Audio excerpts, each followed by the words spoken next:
Hey, what is going on, guys? So in this video, I'm going to be going over the couch stretch, which has become a very popular stretch as of late, and for good reason, in all fairness, because it is an extremely effective way to open up and lengthen the quads and the hip flexors and really start to unlock the muscle tissues and connective tissues that, generally speaking, for most athletes are extremely tight and bound up. So to set this exercise up, ideally, we're going to want to set ourselves up against a wall, and you can use some padding here for your knee, depending on the surface that you're working on, just to provide a little extra comfort in the position. But how we're going to want to set up traditionally is going to be pushing our knee so that the knee is flush up against the wall, and so is the foot. We ideally want the foot flush with the wall as well, and what that's going to do is just provide an extra stretch stimulus through the tibialis, or the front of the shin, as well as the quads and the hip flexors. But with that being said, if having your foot flushed up against the wall is just too uncomfortable for your ankles at the current moment, we can also just rest our foot on a bench, a chair, or a couch, hence the name, the couch stretch. You're going to create the same effect through the hips and through the quads. It's just going to be a little less aggressive on the ankles. You're not going to get the same amount of benefit through the tibialis, but you're still going to be getting what we're looking for from the hips. So once we've found the best setup for us, we can then start the set. And the first thing that I want to go over is the positioning of the couch stretch. So first of all, it's worth mentioning that it's a good idea to have some support on standby. Something like a yoga block works very well for this. But if we're at a more beginner level, for example, then we might find that even with the hands down on the floor, like this position alone provides a decent stretch sensation. And the main thing that we want to be focusing on with regards to the couch stretch, no matter what level you're at, but especially if you're at a more beginner level working from the floor, is to tuck the tail, to actively tuck the tail into a posterior pelvic tilt, and to pull the ribs down and in, and kind of maintain a hollow body-like position.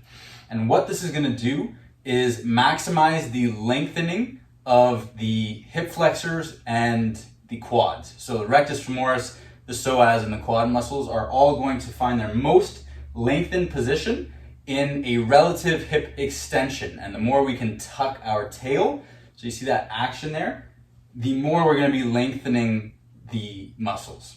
All right, so you should feel the difference that makes immediately.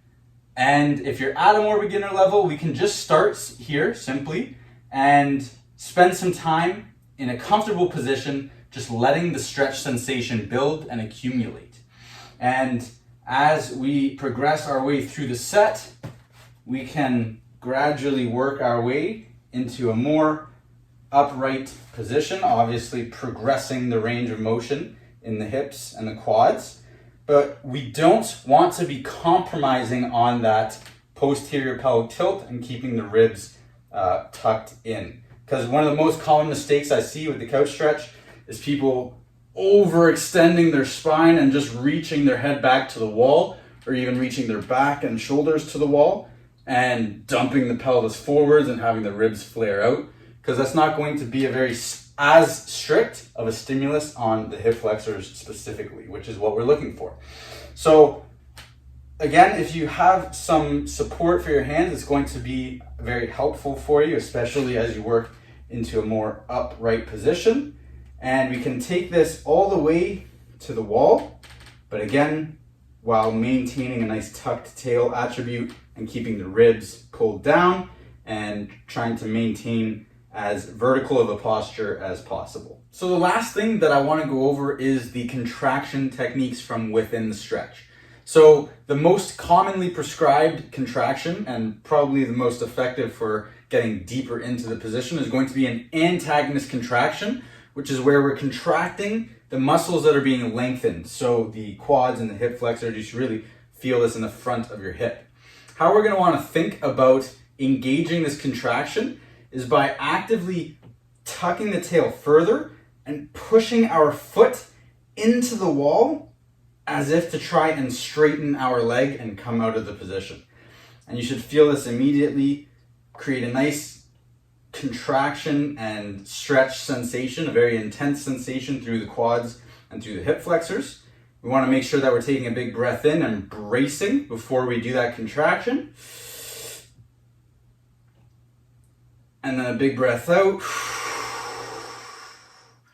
And trying to relax deeper into the position immediately after that contraction during the relaxed phases that will be prescribed afterwards. Now, the other type of contraction that we can create from this position, which is less common but still effective, is going to be an agonist contraction, which is going to be contracting the muscles that we're shortening.